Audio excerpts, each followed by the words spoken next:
எங்க ஊருக்கு வாங்க, எங்களை தள்ளிட்டு அனாதையா விட்டு போயிட்டாங்க. வாங்க விஜயண்ணா, வாங்க விஜயண்ணா, எங்களை ஓட்டு தள்ளிட்டு ஊழல தள்ளிட்டு போயிட்டாங்க. எங்களை இந்த ஊரெல்லாம் அனாதை ஆக்கிட்டாங்க. நாங்க உங்களுக்கு தான் ஓட்டு போட்டோம். வாங்க எங்க ஊரை வந்து காப்பாத்துங்க. அநியாயம் பாருங்க விஜயண்ணா, எங்க ஊரை மொத்தமா தள்ளிட்டாங்க. நீங்க இருக்கா உங்களை விட்டு பதவியில வச்சல ஏன் விஜயண்ணா எங்களை கேட்க வரல? நீ ஆர்டர் கொடுத்து எங்களை தள்ள சொல்லி வாங்க விஜயண்ணா. அதிகாரம்ங்கிறது அரக்க குணமும் இரக்கமற்ற மனமும் கொண்டதுங்கிறான். அதிகாரத்துக்கு எப்போதும் கண் இருக்கு, அதுல கண்ணீர் இல்ல. அதுகள் காதுகளே கிடையாதுங்கிறான். அதிகாரத்தில் இருக்கிறவனுக்கு காதே கிடையாதுடா, கண் இருக்குடா, அது பார்க்கும், ஆனா அது கண்ணீர் வராதுடா. அது நீண்ட கால்களும் அகல வாயும் தாண்டா இருக்கு.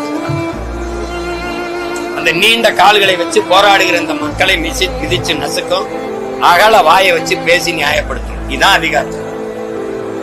இந்த கொடுமையான இந்த அதிகாரங்களை ஒழிக்காது என் மக்களுக்கு நிம்மதியான வாழ்வும் கிடையாது, ஒன்றும் கிடையாது.